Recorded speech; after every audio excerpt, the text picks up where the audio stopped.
Super star Mahesh బాబుతో రాజమౌళి తీస్తున్న సినిమాలో ప్రియాంక చోప్రా ఎప్పుడో కన్ఫర్మ్ అయింది. కానీ తన రెమ్యూనరేషన్ 30 కోట్లని ఇప్పుడే కన్ఫర్మ్ అవుతోంది. ఇది కాకుండా ప్రాఫిట్లో తనకి షేర్ దక్కింది. దీంతో తనే ఇండియాస్ నెంబర్ 1 హీరోయిన్ అంటున్నారు. రెబల్ స్టార్ ప్రభాస్తో కల్కి మూవీలో జోడి కట్టిన దీపికా పదుకొనికి 21 కోట్లు దక్కాయి. అలా చూస్తే దీపికా కంటే ప్రియాంకనే రెమ్యూనరేషన్లో టాప్ ప్లేస్లో ఉన్నట్టు. కానీ ఇక్కడే లెక్క మారింది. మ్యాన్ ఆఫ్ మాసెస్ ఎన్టీఆర్ పుణ్యమా అని అతిలోక సుందరి ఫేట్ మారిపోయింది. బాలీవుడ్లో దీపికా ప్రియాంక అని టచ్ కూడా చేయలేని జాన్వీ కపూర్ సడన్గా ఇప్పుడు వాళ్ళనే మించిపోతుంది. దానికి కారణం కూడా మ్యాన్ ఆఫ్ మాసెస్ ఎన్టీఆరే. ఆల్రెడీ బాలీవుడ్లో సో హీరోయిన్గా ఉన్న తనకి దేవరతో పాన్ ఇండియా హిట్ పడేలా చేశాడు. ఇప్పుడు తన అకౌంట్లో ఏకంగా 33 కోట్లు పడడానికి కారణమవుతున్నాడు. అదెలా? Have a look.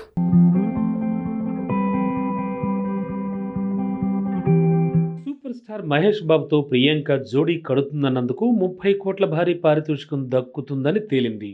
రాజమౌళి డైరెక్షన్లో తెరకెక్కుతున్న ఈ పాన్ వరల్డ్ మూవీ బడ్జెటే 1000 కోట్లు. అది కూడా కేవలం మేకింగ్కి మాత్రమే. హీరోయిన్ డైరెక్టర్కి ప్రాఫిట్స్లో వాటాలున్నాయి. ఏదేమైనా ఇండియాలో ఇంతవరకు ఏ హీరోయిన్ అందుకోని పారితోషికం ప్రియాంక దక్కించుకుంది.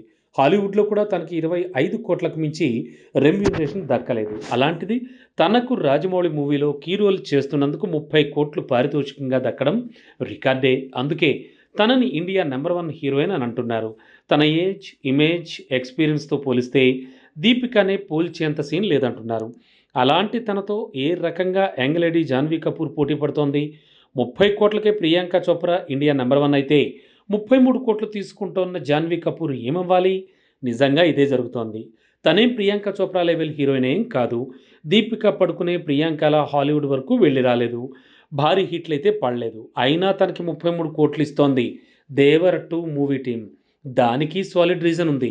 మ్యాన్ ఆఫ్ మాసెస్ ఎన్టీఆర్తో జాన్వీ జోడీ కట్టి దేవర మూవీ చేస్తే తనకి 8 కోట్లు ఇచ్చారు. కేవలం 16 రోజుల షూటింగ్కి 8 కోట్లు అంటే రోజుకి 50 లక్షలు దక్కినట్టే. కేవలం శ్రీదేవి కూతురవ్వడం, ఎన్టీఆర్తో జోడీ కట్టడం వల్లే తనకు అలా కలిసి వచ్చింది. దేవర పాన్ ఇండియా లెవెల్లో హిట్ అవడంతో తనకి తొలి పాన్ ఇండియా బ్లాక్ బస్టరే కాదు, సౌత్లో కూడా తనకి మార్కెట్ పెరిగింది. రామ్ చరణ్తో జోడీ కట్టగానే 15 కోట్ల రెమ్యునరేషన్ తీసుకుంటున్న తను దేవర 2కి 33 కోట్లు దక్కించుకుంటోందట. ఇది కూడా మ్యాన్ ఆఫ్ మాసెస్ ఎన్టీఆరే కారణం.